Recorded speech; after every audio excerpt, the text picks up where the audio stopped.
दशरथ जी के यहाँ विश्वामित्र आए। क्यों आए? मांगने के लिए आए। क्या मांगने के लिए आए? बच्चे मांगने के लिए आए। उन्होंने कहा यज्ञ की रक्षा के लिए हमको बड़ी आवश्यकता है। स्वयं विश्वामित्र राक्षसों से लड़ सकते थे, राजा थे वो भी। उन्होंने सैकड़ों लड़ाइयाँ लड़ी थी अपनी ज़िंदगी में।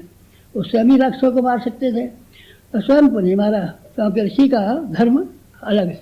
ऋषि को अपने आप को मानसिक संतुलन बनाए रहना चाहिए, ऋषि को अपनी क्षमाशीलता कायम रखनी चाहिए। लेकिन राक्षस से लड़ने के लिए तो कोई चाहिए, उसके बिना तो काम नहीं चलेगा ना।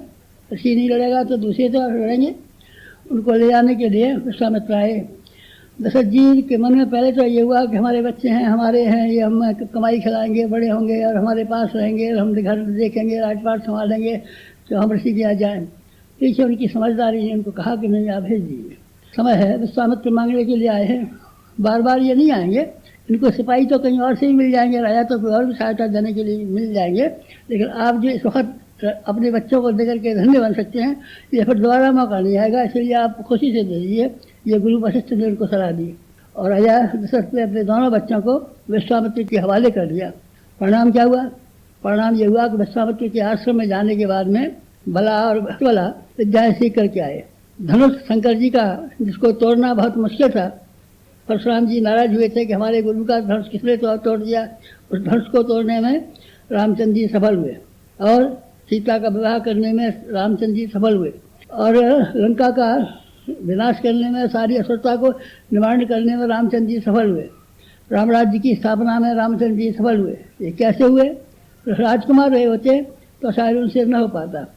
विश्वामित्र की शक्ति और दशरथ जी की बुद्धिमानी कि ठीक समय पर अगर किसी ठीक काम के लिए अपने बच्चे तक देने पड़े तो क्या हर्ज की बात है। ऐसा ही उन्होंने किया, और रामचंद्र जी निहाल हो गए, दशरथ जी निहाल हो गए, विश्वामित्र जी निहाल हो गए, रामायण लिखने वाले वाल्मीकि जी और रामचंद्र जी निहाल हो गए, और हमारा आप सब निहाल हो गए। भगवान राम का नाम लेकर के पार होते हैं।